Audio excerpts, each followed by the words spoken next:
नमस्कार, आप देखना शुरू कर चुके हैं मूक दर्शक इंडिया। हमारा नाम है सत्यम। आज बात करेंगे नितिन गडकरी द्वारा किए गए खुलासे की। क्यों लखनऊ की अदालत ने गांधी परिवार समेत कई लोगों से मांगा जवाब। केंद्रीय मंत्रिमंडल की मंजूरी समेत लीबिया के सेना प्रमुख की मौत। और अंत में बात करेंगे भगवान विष्णु की मूर्ति कहां कर दी गई जमी जोत। तो शुरुआत करते हैं पहली खबर से। कल विजय हजारे ट्रॉफी 2025-26 की शुरुआत हुई और पहले ही दिन वैभव सूर्यवंशी ने कमाल कर दिया। 36 गेंदों में शतक लगाकर इतिहास रच दिया। लिस्ट क्रिकेट में वैभव सूर्यवंशी सबसे कम गेंदों में शतक लगाने वाले भारतीय बल्लेबाज बन गए। हालांकि कुछ ही घंटों बाद उनका ये रिकॉर्ड टूट गया।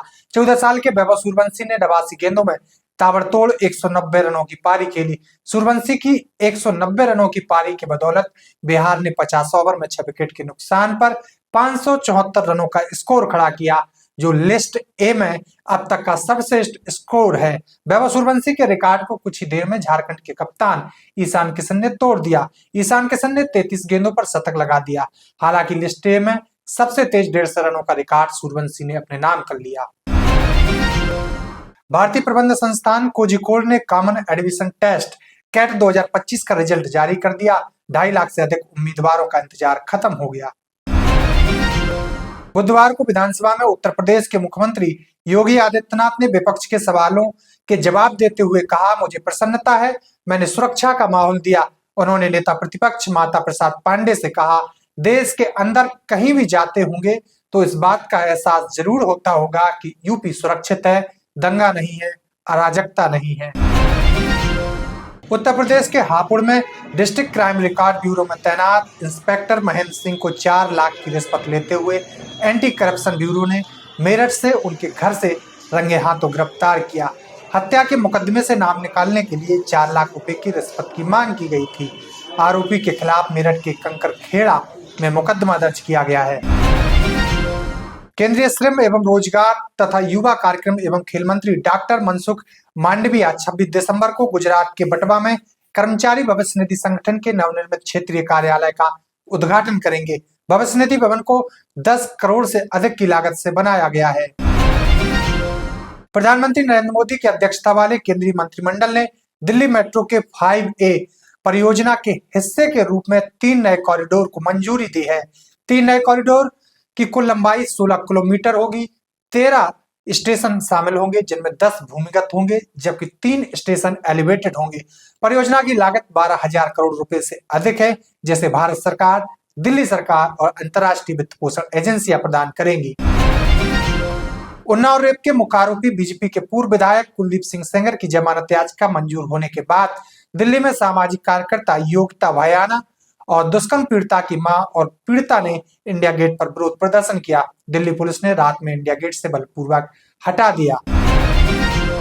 उत्तर प्रदेश की राजधानी लखनऊ में आज प्रधानमंत्री नरेंद्र मोदी कमल की आकृति वाले राष्ट्र प्रेरणा स्थल का उद्घाटन करेंगे। 230 करोड़ की लागत से निर्मित इस पार्क में 65 फीट ऊंची 3 मूर्तियां लगाई गई हैं, जो प्रेरणा स्थल के आकर्षण का प्रमुख केंद्र है। अटल बिहारी वाजपेयी, दीनदयाल उपाध्याय और श्यामा प्रसाद मुखर्जी की कांस्य की प्रतिमाएं लगाई गई हैं। पूर्व प्रधानमंत्री अटल बिहारी वाजपेयी की आज जयंती पर उद्घाटन होने जा रहा है। उद्घाटन के बाद 65 एकड़ का यह पार्क आम जनता के लिए खोल दिया जाएगा। भारतीय जनता पार्टी के कार्यकारी राष्ट्रीय अध्यक्ष नितिन नवीन ने मंगलवार को बिहार में कार्यकर्ताओं से कहा, पंचायत से लेकर संसद तक हर जगह पार्टी का झंडा बुलंद रखने के लिए कड़ी मेहनत करें। नवीन ने बीजेपी कार्यकर्ताओं से कहा, राहुल गांधी की तरह पार्ट टाइम पॉलिटिशियन न बने। आधार कार्ड को पैन कार्ड से लिंक करने की आखिरी तारीख 31 दिसंबर है। आधार को पैन से लिंक नहीं किया तो पैन कार्ड डीएक्टिवेट हो जाएगा, जिससे पेमेंट व टैक्स से जुड़ी कई समस्याओं से आपको जूझना पड़ सकता है। इसलिए समय रहते इस प्रक्रिया को पूरा कर लीजिए। विजय हजारे ट्रॉफी 2025-26 में दिल्ली की तरफ से खेलते हुए विराट कोहली ने शानदार शतक जड़ा। 83 गेंदों में कोहली ने शतक पूरा किया, जबकि पूरे मैच में 101 गेंदों का सामना करते हुए 131 रनों की पारी खेली। इसी मैच में पहला रन बनाते ही कोहली ने 16,000 रनों का मुकाम हासिल कर लिया। वो ऐसा करने वाले सचिन तेंदुलकर के बाद दूसरे बल्लेबाज बने। लिस्ट ए क्रिकेट में अब उनसे आगे सिर्फ सचिन तेंदुलकर हैं। कोहली ने लिस्ट ए क्रिकेट में सबसे तेज 10,000 रन, 11,000 रन, 12,000, 13,000, 14,000, 15,000 और कल 16,000 रन बनाने का रिकॉर्ड भी अपने नाम कर लिया। कोहली के शतक से दिल्ली ने जीत दर्ज की। उत्तर प्रदेश सरकार में कैबिनेट मंत्री और सुभाषपा के अध्यक्ष ओम प्रकाश राजभर ने उन्नाव रेप पीड़िता का मजाक उड़ाया। कल जब पत्रकारों ने उनसे पुलिस की उदासीनता पर सवाल पूछा तो उन्होंने हंसते हुए मजाक बनाया। मीडिया कर्मियों ने उनसे पूछा, पुलिस इंडिया गेट से रेप पीड़िता को उठाकर ले गई, तो राजभर जी तेज हंसे और बोले, इंडिया गेट? घर तो उनका उन्नाव है। उन्होंने आगे कहा, कोर्ट ने सेंगर जी, आई रिपीट, कोर्ट ने सेंगर जी को पीड़िता से 5 किलोमीटर दूर रहने को कहा है।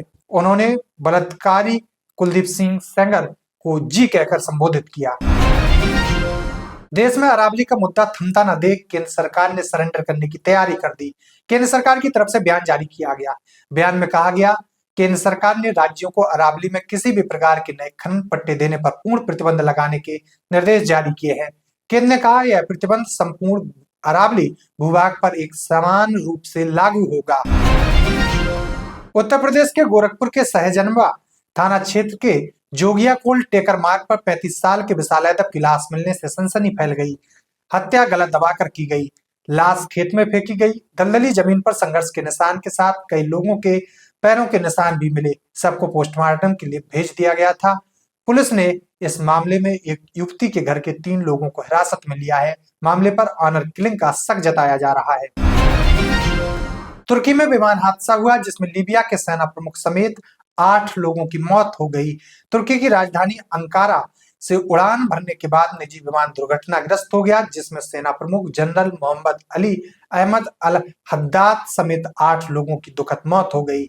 लीबियाई अधिकारियों के मुताबिक विमान में तकनीकी खराबी के चलते यह हादसा हुआ।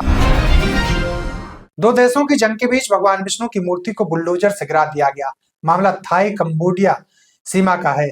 थाईलैंड और कंबोडिया के बीच सीमा विवाद को लेकर 8 दिसंबर से जंग चल रही है।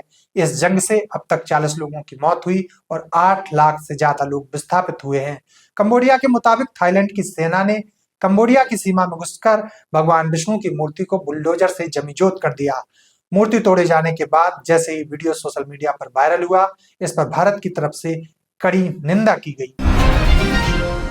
लखनऊ की एमपी एमएलए कोर्ट ने राहुल गांधी, सोनिया गांधी और प्रियंका गांधी और मल्लिका अर्जुन खड़गे समेत 6 लोगों को नोटिस जारी कर 5 जनवरी तक जवाब देने को कहा है।